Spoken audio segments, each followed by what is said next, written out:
Hello everyone, welcome back to Dugout Daily. I'm Charlie and today we have another video. This time we are reviewing the match where on Wednesday night at the Etihad Stadium in the Carabao Cup semi-final, second leg, Manchester City dominated cup holders Newcastle United with a 3-1 win thanks to a first half brace from Omar Marmoush and a goal from Tijjani Reijnders to secure a 5-1 aggregate win to book a tantalising final showdown against Premier League leaders Arsenal as Newcastle's Anthony Gordon hobbled off injured. I'm joined by Dan in this one. How are you, mate? I'm good, thank you, Chips. Better mood than the other day. Exactly that. We'll get going in a minute, but before we do that, make sure to like, share, subscribe, do all that jazz, and we'll get straight to it. So Omar Marmoush opened the scoring in the 7th minute with a deflected strike that looped over Newcastle keeper Aaron Ramsdale, and then he doubled the lead in the 29th minute with a close-range header as Tijjani Reijnders added a third in the 32nd minute by slotting in a loose ball to make it 3-0 on the night and effectively killing off the tie at half-time. It was a great first half, weren't it, John? I think that's one of the best first halves that we've seen all season. In my opinion, I think definitely much needed after those last couple of games that have been pretty poor. Definitely. We've shown that we can now put games to bed at half time, which is a big thing for us, which I don't think we've done realistically. I think since December, I don't think barring Exeter. It's been a while. Yeah, definitely. Eddie Howe's side needed a miracle after entering this game 2-0 down as they were undone by defensive gaps, a bypassed midfield and a leggy back line that couldn't handle Marmoush as James Trafford made key saves to deny Joe Willock and Anthony Gordon early on as the latter hobbled off with a hamstring injury. Newcastle definitely had their chances in the first half, didn't they? Yeah, I think they definitely, as I thought they would do. They came out, they tried to attack as they didn't really have any other option. You couldn't turn up and defend if you're 2 goals down. So exactly, yeah. You know, they came, they gave it a go. But I think if other teams do attack us, especially at Etihad, I think that's when games open up and we start to we start to flourish and score plenty of goals. Definitely. Newcastle showed some fight after the break with half-time changes as Anthony Elanga pulled one back in the 62nd minute with a fine curling effort as he was assisted by Malik Chow, but they were wasteful, missing further chances, including a sitter for the Swede and seeing a Harvey Barnes goal disallowed. It was a worrying second half again, weren't it, Dan? Yeah, I think the game was done, so you can argue with that I think there was always going to be a bit of a drop off, but I'd just really liked us to get a clean sheet. I think that was the one thing that I went out into that second half hoping that we'd get, and we didn't, which is at the minute typical City. Yeah. Unable to hold a game for 90 minutes, which is probably my biggest criticism of this team. You've got to be able to go out and be able to play well, basically, for 90 minutes. Yeah. Or if you're not playing well, at least not concede. You can't down tools early, and we've seen that in multiple games this season.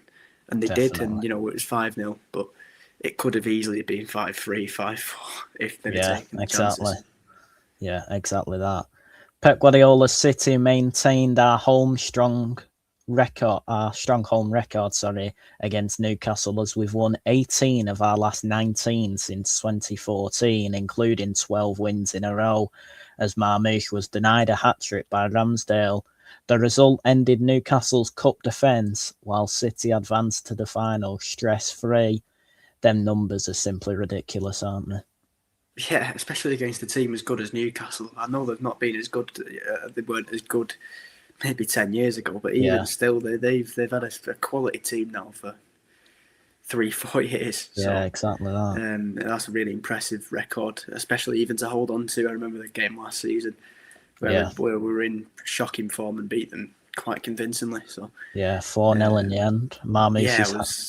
I think it's a really impressive record to hold. I think this is Newcastle's version of our Anfield. Yeah, potentially. History was always against the holders, though, as no side has ever reached a Carabao Cup final after losing the first leg at home by 2 or more goals, and Newcastle have only ever won once at the Etihad. Again, it shows our numbers against Newcastle. That's over 20 years, and they've only won once. It's remarkable, really, isn't it? It really is. Just it shows how much of a fortress the ground is. I don't know what it was like in the early days, but especially in recent years, it's been a tough place to come for any team. But definitely, Newcastle especially finding it hard. Definitely. In a week overshadowed by uncertainty over his long-term future at the club, Pep Guardiola watched his side dismantle Newcastle to secure another trip to Wembley for the Carabao Cup final on March the 22nd. The Etihad Stadium echoed with chants of Wembley again, ole ole, marking City's 22nd visit to the National Stadium since Guardiola took over in 2016. Again, remarkable numbers them, aren't they? Definitely. I just think it's ridiculous, the levels that we've hit under Pep and the standards of that. It's now we're almost expecting 2 or 3 Wembley trips a year, which I think is ridiculous. That's it's not. I mean, we've seen how Arsenal fans reacted just getting to Wembley. We do that. If we're doing that 3 or 4 times, even in a bad year, that's ridiculous, I think. Yeah, remarkable. City's most recent Wembley final appearance is, of course, one to forget in a surprise FA Cup defeat to Crystal Palace in May. But this final offers Guardiola the chance to add a 19th trophy at Manchester City. Simply ridiculous again, isn't it? It is. I mean, the man's an absolute genius, I think. At the levels that he's taken us to, as I've said, not just going to Wembley, but the things that we've won there in the past few years. Obviously, the last few games there haven't been great. But you can't win it all. Even getting there has helped. But I mean, the amount that man has won, and there's nobody else I'd rather in that dugout going into a final.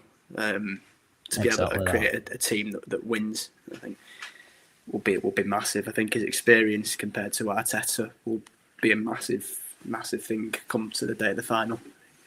Exactly that. Speaking of Arteta, Guardiola's very first piece of silverware with a club came against Arsenal in 2018, with Mikel Arteta being our assistant manager that day. The final will see Guardiola face off against his former compatriot Mikel Arteta, who is now aiming to guide Arsenal to victory to end their nearly men reputation and deliver a major psychological blow as Premier League leaders with a 6-point advantage over City. Do you see the final being key to the title race? Yes and no. I think psychologically it all depends. I think, but let's also remember, I think the reality is, I think maybe we might be too far behind at that point. You never know. Yeah, potentially. If we are still in a title race, I think it definitely could be. I think if Arsenal get their hands on a trophy finally, that could be a major lift, and that might help then. But also for us, if they are to lose another trophy, then I think that'll certainly play in their minds. But it could work the other way. It could rile them up for the title more. It could go either way. Exactly that. Next up, then, we will look at the match. So looking at the match stats then, City dominated possession with 63% compared to Newcastle's 37%, an XG of 2.22 to Newcastle's 1.33, as City had the greater quality of chances created. 18 shots to 12 in City's favour, 8 shots on target to 5. 5 big chances created to Newcastle's 4. So 5 big chances to Newcastle's 4, with City missing 3 big chances and Newcastle missing all 4 of theirs, highlighting Newcastle's wastefulness despite their opportunities. 90% passing accuracy for City compared to Newcastle's 84%, 13 fouls to 14, 1 offside to 2, and 5 corners to 4. What do you think them stats tell us, Dan? Well, it's a positive reading for City, innit? I think we were very dominant during the game. as the first half especially, I don't really recall Newcastle doing much in the first half, having any true clear-cut chances. I think City were happy in that second half to do what we try and do every game and just try and ease off and keep the ball. And I think that's sort of what we did to an extent. But I think that was a well-deserved win for City, and truly reflects the scoreline. Definitely. Next up then, we will look at each starting 11 compared to what we predicted, and then after that we've got the player ratings. So we look at the actual starting 11 compared to our predictions. I got the back five right of Trafford in goal, Núñez, Kushinov, Ake and Aït-Nouri as the back four. Dan said Elaine would play at centre-back instead of Kushinov. We both said Rodri in midfield. It was actually Nico Gonzalez. Both also said Bernardo Silva. He missed out through injury. Semenyo, O'Reilly, Foden and Reijnders all played. And Dan, you got it right with Marmoush up front instead of Haaland. What was your thoughts on the starting 11 when it came out? I was quite happy with the starting 11 when it came out. I thought it was very strong, I think. But you know, I'm glad to see certain players in there getting minutes and some players getting rested. I think it was a needed rotation. And especially in that first half with that starting squad, we went on to do some pretty good things. So overall, I'm quite happy with how it went. Definitely. And on to the Newcastle starting 11 compared to the predicted 11 by Sportsmole. It was only two incorrect. Ramsdale in goal, a back five it was actually of Trippier, Chow, Botman, Byrne and Hall, with Ramsey, Tonali and Willock in midfield. Gordon was up front with Walter Marder, therefore no Visser and no Barnes. What was your thoughts on the Newcastle side, Dan? They were very poor. I thought on paper that wasn't the greatest of teams either. As I said in the preview to this game, I said that the midfield is it wasn't great. It was a very attacking minded midfield, but also physically none of them were really dominant. So they'd lost that battle before it even started. I thought the defence as well. I thought Trippier, he was very poor. I thought the only player that I quite like the look of at Newcastle would be Lewis Hall again, through that defence anyway.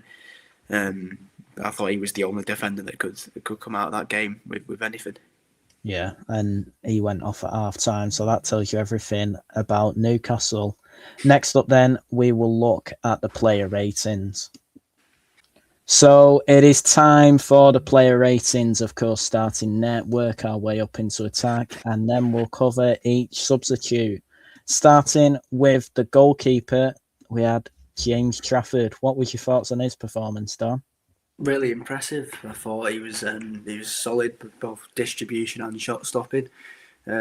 Shows that he's definitely improving. He's definitely improved since his early days. I'd give him an 8.5. Yeah, I'll give him an 8. It was very impressive. He stopped it from being even 3-3 on the night, and of course it's a completely different game if that happens. Over to right back then, it was Matheus Núñez. What were your thoughts on his performance, Dan? I thought Núñez was it was a fairly standard Núñez performance at the minute. I thought he went slightly under the radar, which is a good thing for a defender in my opinion. I'd give him a 7. Yeah, definitely, I'd agree. I'd give him about 6.5. He didn't have much to do really. Over to the two centre-backs then, starting with Abdulkadir Kushinov. What was your thoughts on his performance? I thought Kushinov was brilliant. I think he's always been quality for us. I'd give him a 7. Yeah, I'd agree. I'd give him about 6.5. He was solid. Over to Nathan Ake, who was our captain on the night. He only played 45 minutes, however. What was your thoughts on his first half? I thought Ake was in the first half was he's improved definitely. He's improved from the games at Bordeaux, at United. So yeah, I'd give him a 6.5. Yeah, I'd give him about a 6. He didn't really have much to do, to be honest. Over to Nico O'Reilly then. He played 70 minutes and completed the most passes in the match with 84. What was your thoughts on his performance, Dan? Yeah, he was solid again. Didn't have much to do. As neither did any of our defenders really. No. I'd give him a 7.5. Yeah, I'd give him a 7. I thought he did his job okay. Over to central defensive midfield then. Nico Gonzalez, he played 85 minutes, completed the most tackles with 6 and won the most duels with 10. What was your thoughts on his performance, Dan? Solid. I thought he was decent. I thought he didn't really do much wrong. So I'd give him a 7.5. Yeah, I'd agree. I'm in a similar range. I'd go a 7 again. I thought he was solid. Over to Antoine Semenyo then, out wide. He played 70 minutes in a match. What was your thoughts on his performance? I thought Semenyo's performance was quite frustrating actually. I think he can be very frustrating when he's not scoring, and I didn't think he offered us much. He had a go at least. He was definitely influential in one of the goals. I'd give him a 6. Yeah, I'll give him a 6.5 with him being influential in the Reijnders goal. So I'll give him his flowers for that. Another player who played 70 minutes then, Phil Foden. What was your thoughts on his performance? I thought from Phil, I thought there was glimmers of hope, but still is absolutely nowhere near where he needs to be. Yeah. I thought it was quite underwhelming. He really does need that goal or something, which he had a few chances. You can tell he's lacking in confidence and chose a few passes instead in areas where he would normally shoot. I'd give him a 6.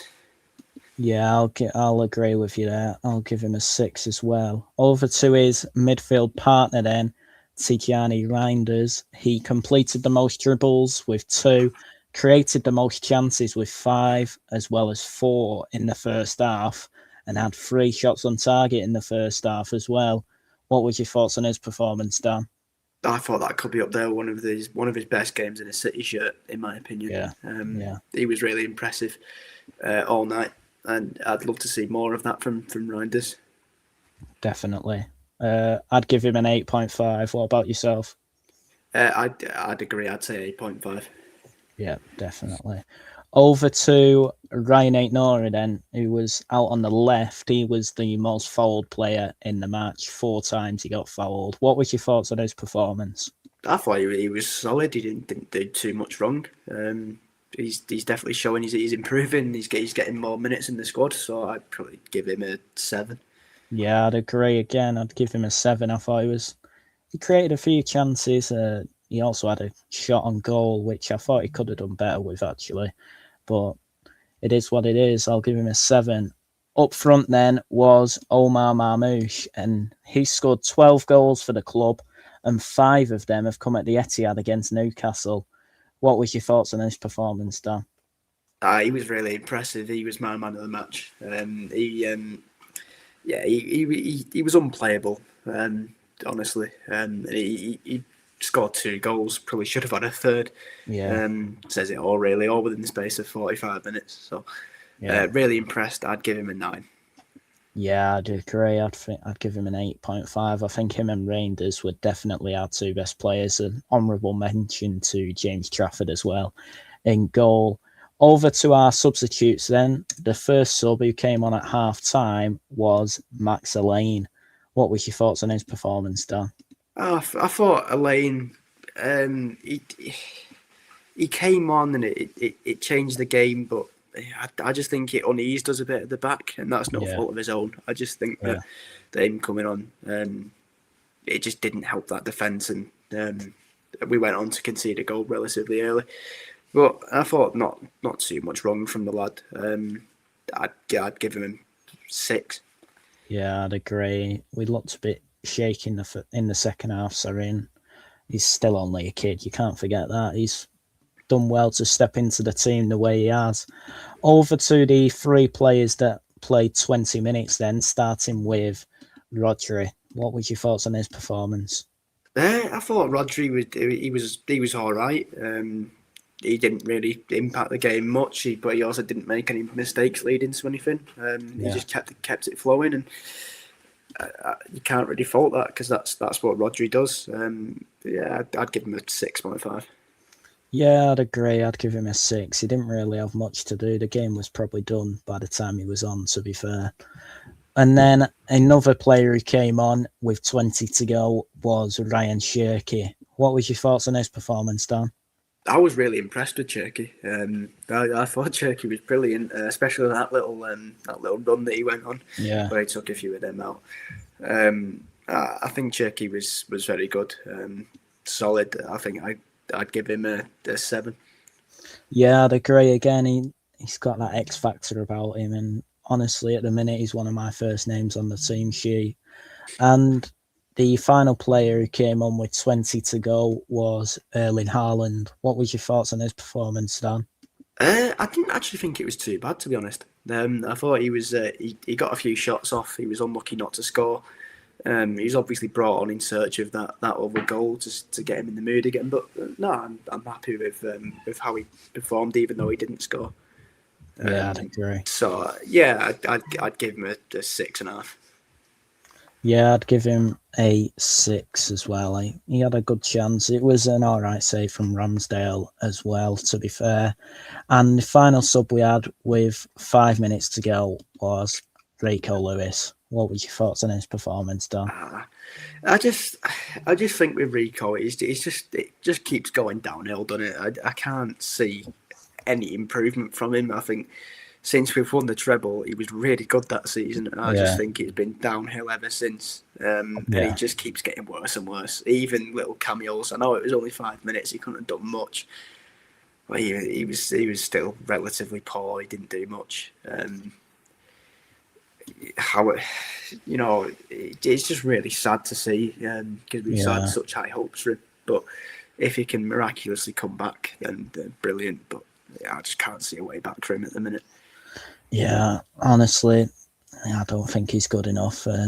Like you said, in the treble year, he was brilliant. He made us get rid of Cancelo. That shows how good he was.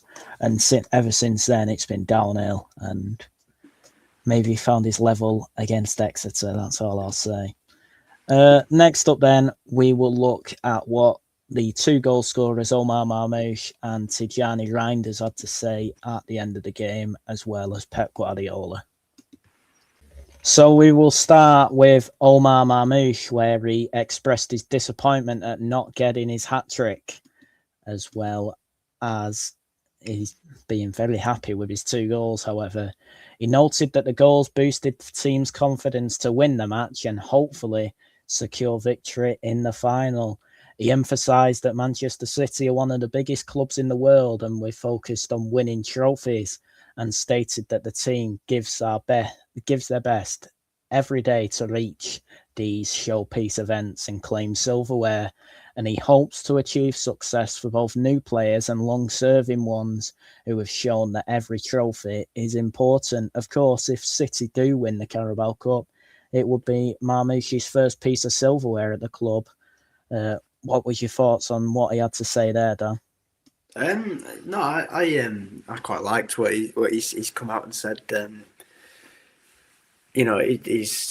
There's clearly something there. He wants to fight. He wants to play at City, which is brilliant to hear after the rumours all of January that he was going here, there, and everywhere. I think he's come back from the AFCON and he's done really well since coming back. And judging Haaland's poor form, he's definitely pushing Haaland's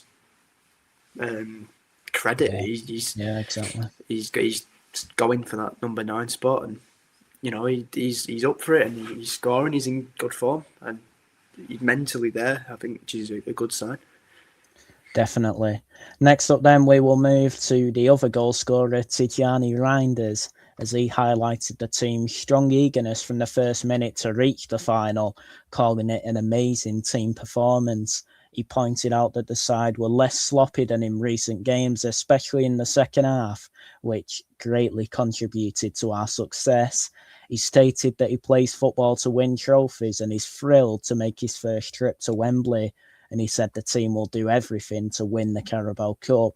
He added that we're hungry to take the title from Arsenal and expressed the desire to win every competition possible while remaining in contention for the quadruple, and his delight at reaching the final. He shared excitement about potentially winning his first trophy at the club and described playing at Wembley as a childhood dream. He mentioned drawing extra motivation from pictures of past success at the training ground and anticipated help from experienced players that have won the treble, sharing their experiences to guide the new arrivals. What was your thoughts on what Reijnders had to say there, Dan? I think most of it is positive. I think you can see that he wants to win, and he's happy to be getting to these finals and opportunities to win trophies, which is exactly what you want. However, I do believe that I think he shouldn't over-egg the performance in the second half, because again it wasn't great, and it was a few sitters that Newcastle have missed, a few really good chances. So I don't think he should be too happy with the performance in the second half. But apart from that, he's really good to see that the players are happy and they're motivated going into this final, because they're going to need it. It's going to be a tough game. But if they're going in with that attitude, then we've got more than a chance of winning. Definitely. And finally, we will move to the manager Pep Guardiola, who praised keeper James Trafford as unbelievable, especially in the first half, calling him a top-class player and keeper with an incredible future. He expressed his pleasure that Trafford will experience his first Carabao Cup final and commended Omar Marmoush's top movement and incredible sense of goal, noting the first goal had some luck but stemmed from passion and love for the game. And he said he was really pleased for Marmoush. He remarked on the pleasure of facing Arsenal, currently the best team in Europe in his eyes, or possibly the world, due to their consistency and details from set pieces, and believe matches against Arsenal make us better. He expressed hope that the club can convince the EFL to allow Mark Guehi to play the final. Of course, that won't happen now. And he questioned the role preventing it, despite the big investment in the player, who, of course, now is a City player. He stressed the need to have players fit and available, and joked that the money spent is why we're in the final, but it's not taken for granted, and he's really pleased. He briefly spoke about his conversation with Sandro Tonali at full time, of course, both former Brescia players, and he praised Tonali as a really top player. He reiterated his frustration over Guehi's ineligibility, despite being a City player, and contrasted it with Antoine Semenyo being allowed after arriving before the first leg. He expressed his gratitude for Trafford's saves, including a 2-against-1, calling him an incredible keeper, vital in modern football. He noted that teams need 2 exceptional keepers nowadays, and reiterated his happiness for Trafford's performance and upcoming final appearance. And finally, he confirmed Bernardo Silva is an incredible doubt for the match against Liverpool at the weekend due to the issue with his hamstring. He noted that Silva felt good and wants to try, but the situation remains uncertain despite his likely determination to push through.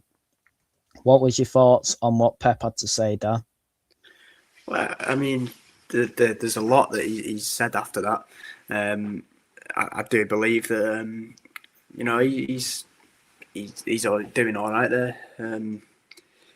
I think the issue with Guehi is mental. I think how we can't play in the final. Yeah. Again, that's mental, but it is what it is. I thought his words on James Trafford as well. It shows that Pep obviously believes in him, and the club will believe in him. It's just I can't see where in the next 4 or 5 years he'll be able to play as consistently as a number one. I can't see it at City, but Yeah. I do believe that. I think Pep is spot on with what he's said there about most things, and I think Tonali would be nice to have him, but I can't see it. Neither can you never know. But no, he's obviously happy with the squad, happy with the result, and seems happy enough with the performance. Whether that's true or not, Yeah, exactly that.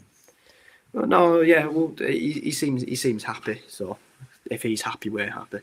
Exactly that. Finally, then, we will briefly look at what each team has to play for at the weekend. Of course, we head to the champions Liverpool in the Premier League on Sunday at 4:30, as Newcastle host Brentford on Saturday at 5:30. So we will start with the main event of the weekend, where we head to Anfield on Sunday at 4:30. How are you feeling ahead of that one, Dan? Well, we're at Anfield. Never ever confident going to Anfield. I've never seen us win there with fans. Exactly. I'd take a draw. I'd take a draw and run right now.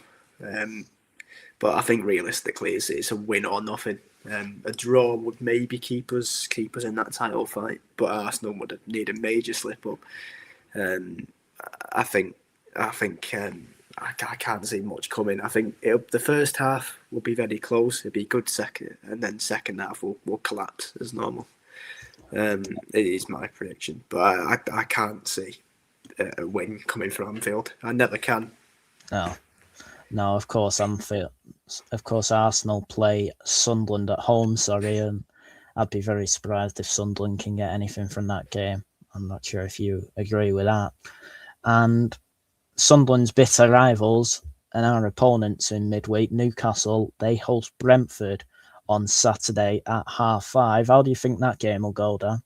It'll be a really interesting game. I think Newcastle have just come off a really tough week. Obviously, they played Paris, away in Liverpool and now City. Yeah. So it'll be back to home territory, back to an easier game. But I just think Brentford at the minute, and they're flying. So I think it'll be a really interesting game. I think it could go either way. I'm going to back Newcastle just because they'll have the atmosphere. Obviously, their fans are so they'll sell out the ground every time. Yeah, definitely. They'll be there. They'll back the team. I'm going to go for a Newcastle win. Yeah, I'd agree with that one. I think it'll be close though. Brentford are no mugs, and Keith Andrews is doing a very good job. I expected them to be down there this season, and they're going to be safe.